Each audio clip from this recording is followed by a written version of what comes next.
उसके लिए बस एक ही नतीजा था, असली रूसी वर्जित पुनर्प्राप्ति तकनीक। हालांकि पठान दांत पीसता रहा और तब तक कुछ नहीं बोला जब तक रूसी पक्ष ने डिम्पल को नहीं बुलाया। रूसी पक्ष की पूछताछ का सामना करते हुए डिम्पल ने दृढ़ता से कहा कि वह उनमें से नहीं है, इसलिए आपको इसकी स्थिति की परवाह नहीं है।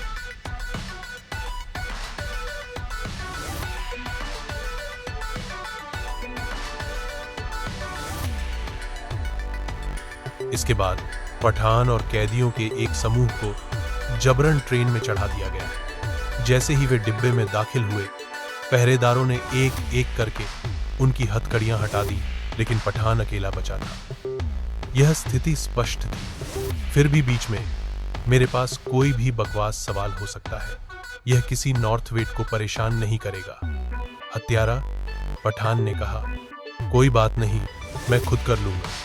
फिर उसने जल्दी से तोप का चारा फेंक दिया। अंत में टैन बाकी लोगों के साथ शामिल हो गया, लेकिन पहले मिली कड़ी सजा के कारण उसकी सहन शक्ति कमजोर पड़ गई थी और वह जल्दी ही पीछे छूट गया। जैसे ही उसे घेर लिया गया और वह हार मानने ही वाला था, सभी ने अचानक एक आवाज सुनी। सबसे आखिर में खड़े आदमी को बेवजह चाकू मार दिया गया था। तभी बस की छत में एक बड़ा सा छेद हो गया और एक जाना पहचाना दुपट्टा जोर से नीचे गिरा और टाइगर ब्रदर आ गया। टाइगर ब्रदर भी मार्शल आर्ट की दुनिया में एक जाना माना नाम था। उन्होंने 2012 और 2017 में महत्वपूर्ण मिशनों को अंजाम दिया और क्षेत्रीय शांति और सुरक्षा बनाए रखने में उत्कृष्ट योगदान दिया। यदि आप रुचि रखते हैं तो हम बाद में इन दोनों फिल्मों को फिर से देख सकते हैं। उनके नाम से मूर्ख मत बनिए टाइगर ब्रदर। वह एक सच्चे आस्तिक हैं। जब वह लोगों को बचाने आए तो उन्होंने कॉफी और दर्द निवारक दवाएं भी लाई।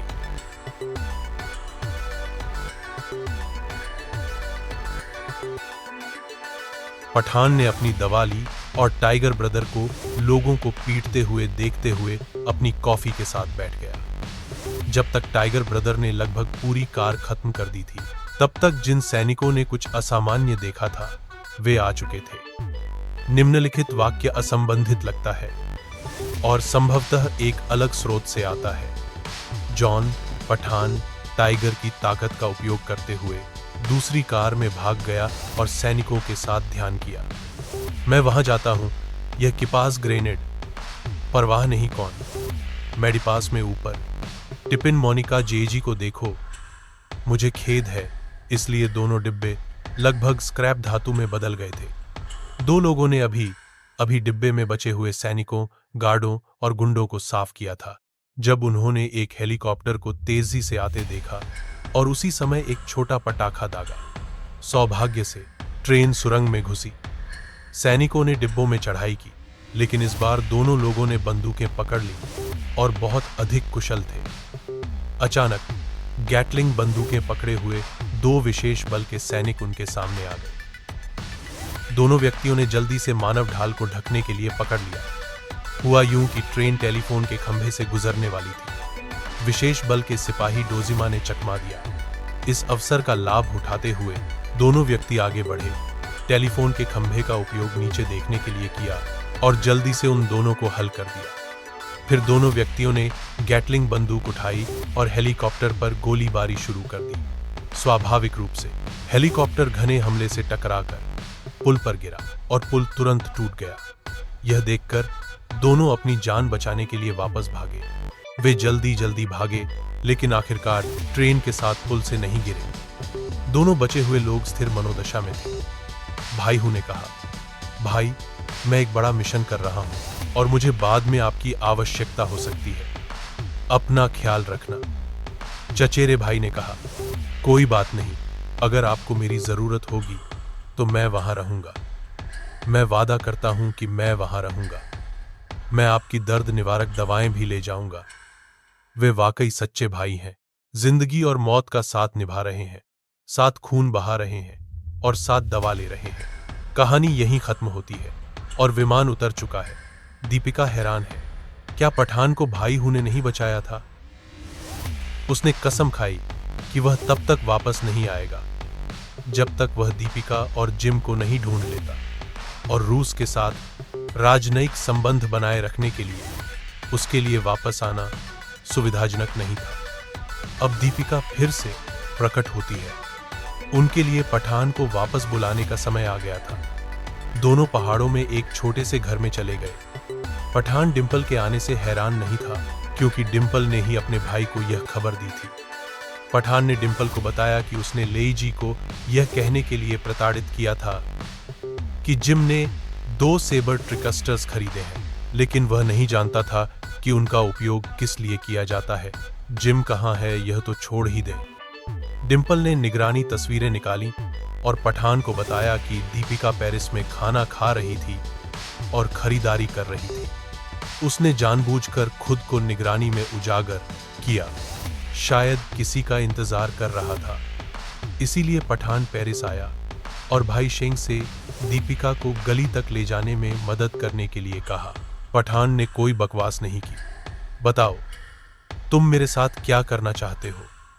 देखो, तुम वहां खास तौर पर जा रहे हो।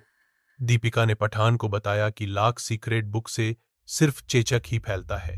हालांकि चेचक का 1980 में ही उन्मूलन हो चुका था, फिर भी कुछ शोध संस्थान अभी भी वायरस के नमूने सुरक्षित रखते हैं, बस एहतियात के तौर पर। सबसे पहले उन्हें रूस में उसी संग्रहालय में रखा गया था जिसे उन्होंने मूल रूप से चुराया था। जिम ने उन्हें अपहरण के लिए मजबूर किया था।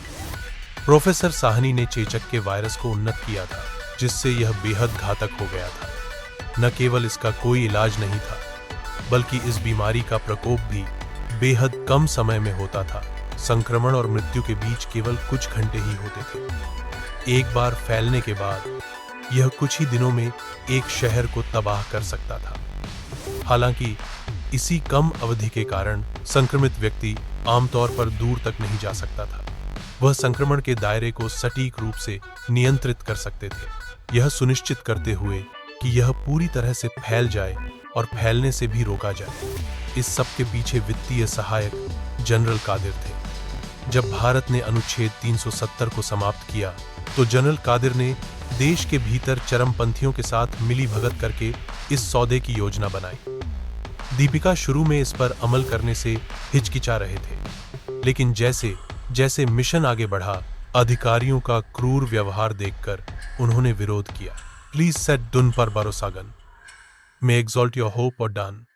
तुम्हारी थाना अबनेवा 10 के लिए कुछ भी कर सकते हो, मकरिया कारोदो मासूम। लोगों की Mount also arrived beautifully. Deepika की जानकारी के अनुसार जिम 2 दिन में तैयार उत्पाद का निरीक्षण करने डॉ. साहनी की प्रयोगशाला जाएंगे। पठान की योजना थी कि टीम प्रयोगशाला के ऊपर पैराशूट से उतरकर वायरस को बाहर निकाले। नान ने संदेह व्यक्त करते हुए पूछा, तुमने रूस के विश्वासघात से सबक नहीं सीखा? तुम अब भी उनके साथ सहयोग क्यों कर रहे हो? पठान ने जवाब दिया, ठीक है, मुझे उस पर भरोसा नहीं है। तुम्हें क्या लगता है, हमें आगे क्या करना चाहिए? जनरल लू ने प्रयोगशाला पर मिसाइल से बमबारी करके उसे खत्म करने का सुझाव दिया, लेकिन एक समस्या थी। क्या होगा अगर वायरस नष्ट न होकर हवा में फैल जाए? अगर बारिश हुई तो फैलाव और भी ज्यादा होगा। कोई बेहतर उपाय न होने के कारण उनके पास योजना के अनुसार आगे बढ़ने के अलावा कोई विकल्प नहीं था। प्रयोगशाला एक बर्फीले पहाड़ की चोटी पर स्थित थी। डॉ. साहनी ने जिम को तैयार वायरस 2 शीशियां एक गोलाकार तिजोरी में दी। डॉ. साहनी ने जिम को जहर देने को कहा। जिम बदला लेने पर अड्डा था।